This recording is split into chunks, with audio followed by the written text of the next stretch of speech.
They say every school has its secrets. Old crawl spaces, dark rumors, half-told ghost stories passed down from one unsettled generation to the next. The kind that only the weird kids talk about and the teachers deny. At Whitmore High School in rural Pennsylvania, that secret was Locker 199 and the girl who vanished behind it. Her name was Rachel Morris. Rachel wasn't the type to get into trouble. She kept to herself mostly. A junior who loved stage crew and wore the same faded purple hoodie every day. You wouldn't have even noticed her if she passed you in the hallway. She didn't seek drama, she built the sets for it. On the night of October 27, 1997, Rachel stayed late after rehearsal for the fall play. The drama teacher said she was organizing paint cans and backdrops while everyone else left. Long after the school emptied and the sun dipped below the horizon, Rachel was seen walking down into the B-wing basement. That's where her locker was. 119. That was the last time anyone saw her. At first, nobody panicked. Teenagers went missing. She'd show up the next day, people said. Maybe she ran away. Maybe she just needed space. But Rachel didn't come to school the next day, or the next. Her parents filed a missing person report. Flyers were put up. The school issued a statement. And someone, and maybe a cop, maybe someone trying to cover tracks, quietly visited B-Wing. That lower wing of Whitmore was something of an open secret. Everyone knew it was strange down there. The basement was several decades older than the rest of the school. Left over from before a major renovation in the early 80s, most lockers in that wing had been abandoned. The fluorescent lights flickered, no matter how many times the janitors replaced the bulbs. Water stains crept along the ceiling. Drafts blew through vents that hadn't been connected to a system in years. The air always felt heavy. Rachel's locker was the fourth one on the left, a rusted gray rectangle tucked between two shattered display cases. Locker 119. When school officials attempted to open it during the investigation, it wouldn't budge, not just the way old lockers jam, but like it was being held shut in from the inside. The janitor tried crowbars, bolt cutters, WD-40. Nothing worked. It took 3 hours and a full maintenance team to finally force it open with power tools. They expected an empty chamber, maybe vandalism, but what they found disturbed everyone. Inside was Rachel's hoodie, folded, not tossed or left in a rush, folded carefully. Her bag was there too, zipped shut. Inside, her wallet, keys, a flip phone flipped off, battery dead. No scratches, no damage, completely untouched. But what unsettled the most wasn't the items, it was the workspace itself.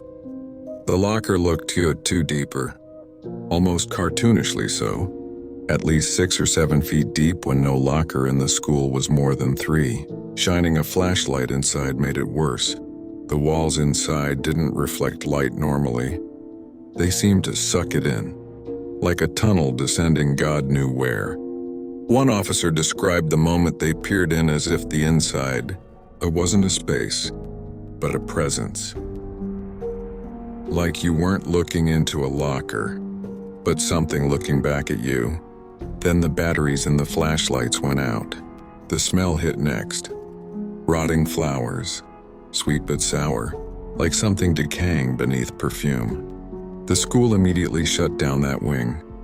The official reason given was hazardous mold, but no remediation. Crews ever arrived. No repairs were made. Instead, a team came in on a weekend and sealed the entire hallway with sheetrock and a steel door. Locker 119 was never removed. It was unwalled over, left sitting there with Rachel's belongings still inside. And that was that. Until a year later. In October of 1998, a senior named Daniel Koch, one of those skeptical kids always trying to play the tough guy, told his friends he wanted to see if the rumors about the locker were true. He waited until twilight, snuck through a maintenance closet, and used bolt cutters to get into the sealed B wing. His friends dared him to touch the locker wall. He did more than touch it. According to the janitor who found him the next morning, Daniel was curled in the fetal position, whispering the same phrase over and over.